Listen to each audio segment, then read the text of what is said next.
میرا حق زوجیت ادا نہیں کر رہے، جبکہ اصل کہانی کچھ اور ہی نکلی۔ دراصل وہ پچھلے کوئی 2.5 سے 3 سال ہو چکے ہیں اس کی ایک سائیڈ پہ فالج ہوا اور وہ چلنے پھرنے سے قاصر ہو گئی۔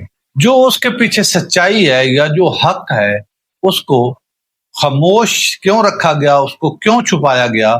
السلام علیکم۔ ہو نہ حق قتل اور پھر اس قتل کی تفتیش میں مختلف موڑ نہ آئے، ہو نہیں سکتا۔ پچھلے دنوں آپ لوگوں کو معلوم ہے کراچی میں ایک ماں کو یا ایک بیوی کو ناحق قتل کر دیا گیا، جس پر بہت سارے سوالات اٹھائے گئے، بہت سارے لوگوں نے اس پہ بحثیں کی، باتیں کی، لیکن سچائی کسی نے نہ بتائی۔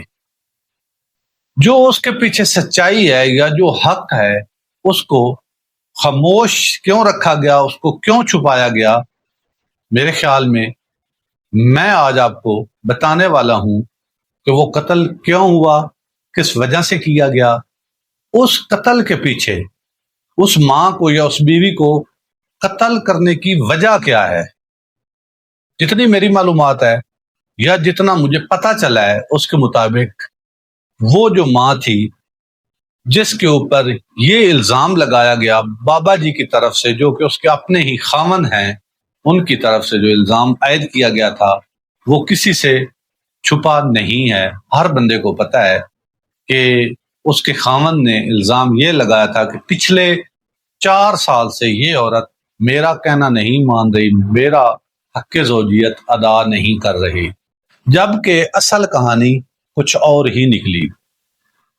جی تو ناظرین، کہانی اس کے پیچھے کچھ یوں ہے کہ وہ عورت جس کے اوپر یہ الزام عائد کر کے اس کو دنیا سے ہٹا دیا گیا، قتل کر دیا گیا، دراصل وہ پچھلے کوئی 2.5 سے 3 سال ہو چکے ہیں اس کی ایک سائیڈ پہ فالج ہوا اور وہ چلنے پھرنے سے قاصر ہو گئی۔ ابھی آپ خود اندازہ لگائیں، جس عورت کو فالج ہو جاتا ہے کیا وہ اس قابل رہتی ہے؟ چاہے اس کا خاوند جوان ہو یا بوڑھا ہو، چاہے جیسا بھی ہو، کیا وہ اپنے خاوند کے لیے اپنا تن من حاضر کر سکتی ہے، اس کا حق زوجیت ادا کر سکتی ہے جو خود چل بھی نہیں سکتی؟ ایک نمبر پہ یہ پوائنٹ نوٹ کرنے والا تھا کہ جس عورت کو فالج ہو وہ اپنے خاوند کا حق زوجیت ادا نہیں کر سکتی۔ مطلب اگر اس کو اس نوعیت کا فالج ہو کہ وہ چلنے پھرنے سے بھی قاصر ہو، ادروائز نہیں۔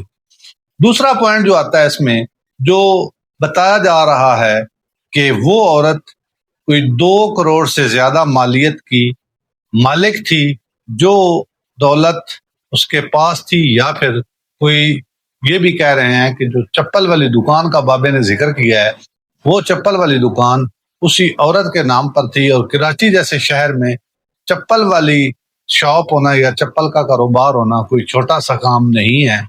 وہ اسٹیمیٹڈ طور پہ بتایا جا رہا ہے کہ کوئی 2 سے 2.5 کروڑ کا کاروبار تھا، اور بابا جی اور اس کے بیٹے کہتے تھے کہ اس کو ہم سیل کرتے ہیں اور ہم کوئی نیا کاروبار کریں گے۔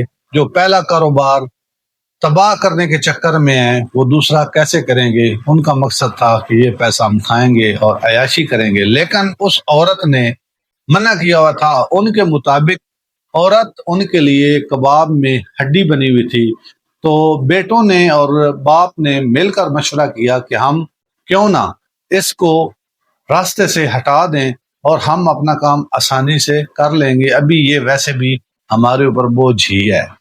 تو جب یہ فیصلہ کیا گیا تو بیٹوں نے کہا ابو ہماری ماں کو استغفر اللہ، ہماری ماں کو راستے سے ہٹانے میں ہم آپ کی مدد کریں گے، لیکن پولیس کے سامنے آپ نے حاضر ہونا ہے، بعد میں ہم آپ کے ساتھ صلح کر کے آپ کو جیل سے بھی رہا کروا لیں گے۔